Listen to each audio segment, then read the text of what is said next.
Mùa xuân tới cho tiếng chiêng rộn ràng, ta nghe trong lòng vui những bước chân Trường Sơn của đoàn quân giải phóng mang mùa xuân chiến thắng.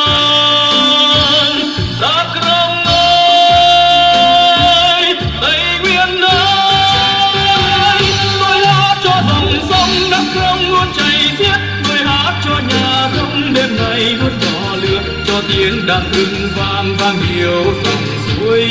Đắk Rông ơi, dòng sông thương nhớ.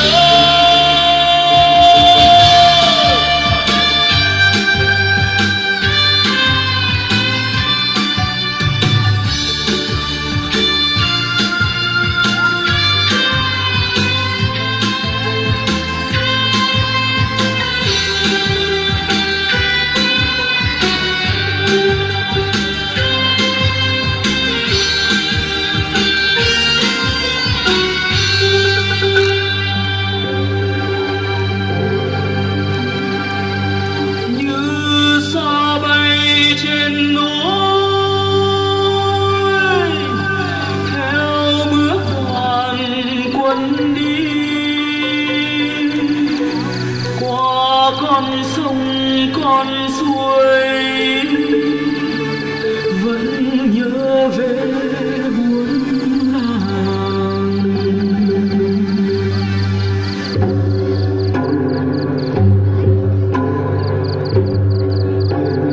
Cây cờ nia bóng mát, con suối hát tháng ngày, cờ giải phóng phất cao.